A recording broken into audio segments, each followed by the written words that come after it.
हरियाणा सरकार द्वारा कॉर्पोरेट जगत को सामाजिक जिम्मेदारी के तहत सरकार के साथ जोड़ने के लिए CSR यानी कि कॉर्पोरेट सोशल रिस्पॉन्सिबिलिटी ट्रस्ट का गठन किया गया, जिसके चेयरमैन स्वयं मुख्यमंत्री मनोहर लाल खट्टर होंगे और वाइस चेयरमैन गुरुग्राम के उद्योगपति बोधराज सीकरी को बनाया गया है।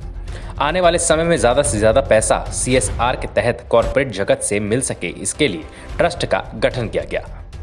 हरियाणा में विकास कार्यों को तेज गति देने के लिए अब कॉर्पोरेट जगत के सहारे हरियाणा सरकार ने CSR के तहत फंड इकट्ठा करने की मुहिम शुरू की है, जिसके तहत एक ट्रस्ट का गठन किया गया।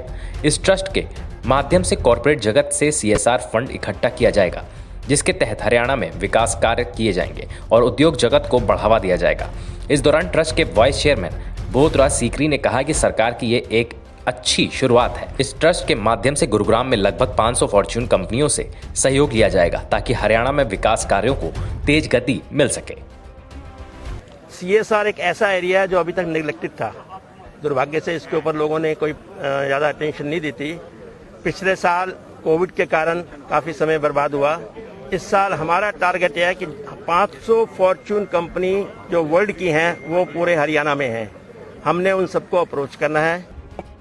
वहीं ट्रस्ट के वाइस चेयरमैन बोधराज सीकरी ने यह भी कहा कि CSR का नज़रअंदाज किया हुआ संघ था। किसी भी सरकार ने अब तक इस पर ज़्यादा ध्यान नहीं दिया था, लेकिन अब इस ट्रस्ट का गठन किया गया है।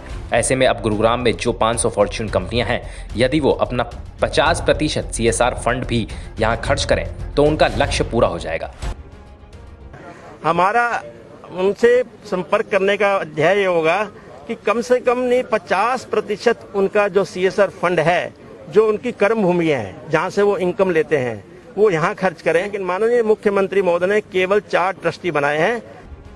साइबर सिटी गुरुग्राम की जहां देश में एक अलग पहचान है, तो वहीं गुरुग्राम में लगभग 500 फॉर्च्यून कंपनियां भी हैं। ऐसे में प्रधानमंत्री नरेंद्र मोदी द्वारा शुरू की गई CSR मुहिम से जहां राज्य सरकारें बिल्डरों और कॉर्पोरेट जगत से CSR फंड लेकर विकास कार्य कराती हैं, तो वहीं कुछ बिल्डर और कॉर्पोरेट जगत अपने CSR फंड को अपनी ही इच्छानुसार अपनी पैठ बनाने के लिए अपने ही इलाके को विकसित करते हैं, जिससे ऐसे कॉर्पोरेट जगत और बिल्डरों से CSR फंड नहीं मिल पाता था। अब ऐसे में इस ट्रस्ट के गठन के बाद बिल्डर और कॉर्पोरेट जगत से CSR फंड लेकर पूरे हरियाणा में विकास कार्यों में खर्च किया जा सकेगा।